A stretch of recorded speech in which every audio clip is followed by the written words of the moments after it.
Hello everyone, welcome back to my channel. तो हम भले ही कितनी भी फैंसी मिठाइयाँ खा लें, लेकिन जो हमारी दादी नानी हमें आटे के लड्डू बनाकर खिलाते थे, उसकी तो बात ही कुछ और थी, है कि नहीं?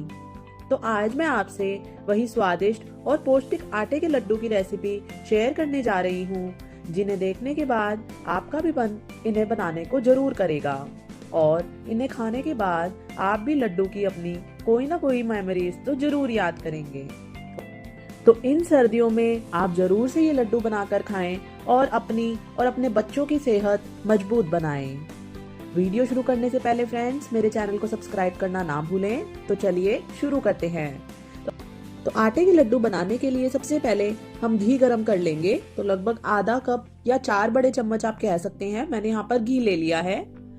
वैसे तो लड्डू को बनाने के लिए जितना हम आटे का इस्तेमाल करते हैं, उतना ही घी का इस्तेमाल किया जाता है, लेकिन आज मैं आपको कम घी का इस्तेमाल करके ये लड्डू बनाना बताऊंगी और लड्डू अच्छे भी बनेंगे। तो घी मेल्ट हो गया है और हम इन लड्डुओं को ज्यादा दानेदार बनाने के लिए आटे के साथ इसमें सूजी भी लेंगे। आटा डालने से पहले हम सूजी डालकर पहले सूजी को थोड़ी देर घी के अंदर पका लेंगे, क्योंकि अगर हमने आटे के साथ सूजी को ऐड किया तो सूजी कच्ची रह जाएगी, क्योंकि आटे के साथ सूजी पकने में ज्यादा समय लेती है।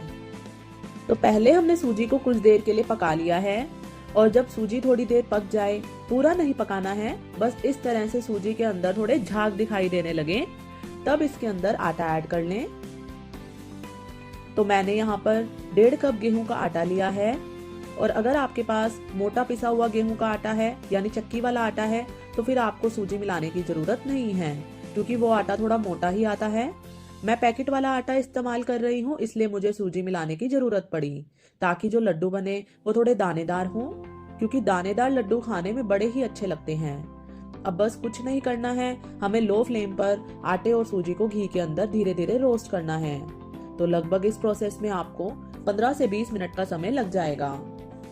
अब यहाँ पर क्योंकि हमने कम घी का इस्तेमाल करके ये लड्डू बनाए हैं, तो जो मिश्रण है वो ज्यादा गीला नहीं होगा।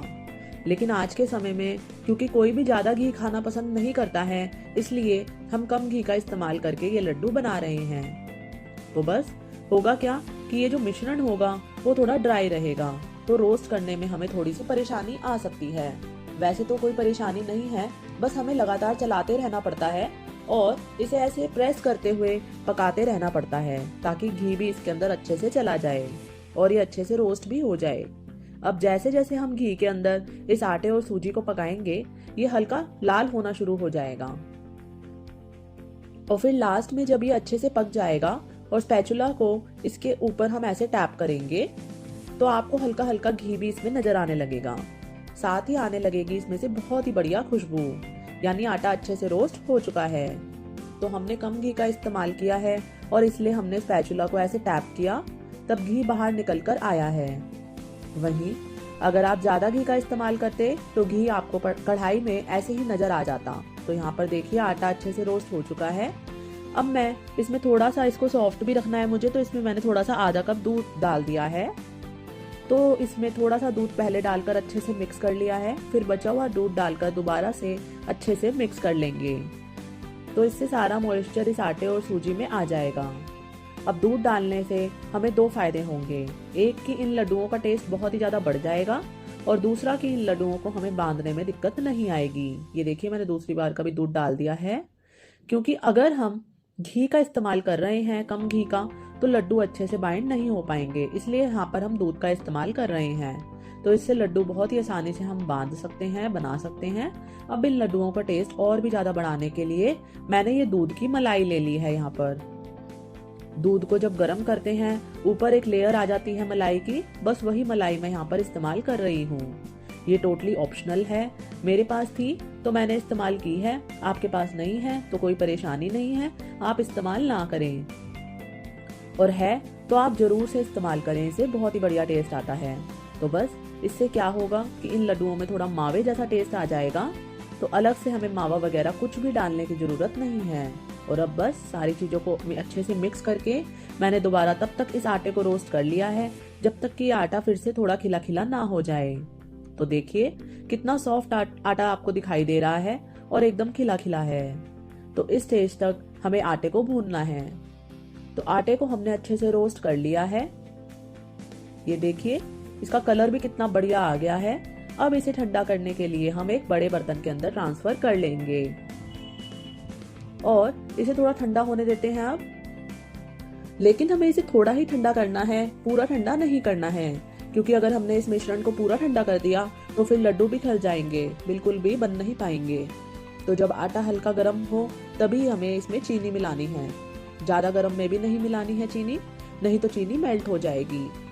तो मैं इन लड्डुओं को मीठा करने के लिए बूरा, यानी जिसे हम तगार भी कहते हैं, उसका इस्तेमाल कर रही हूँ, जो स्पेशली लड्डू बनाने के लिए ही इस्तेमाल में आता है।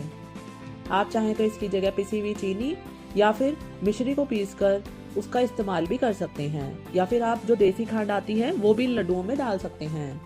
तो लगभग 1.5 कप मैंने यहाँ पर बूरा लिया है, और बूरा भी मोटा भी आता है, महीन भी आता है।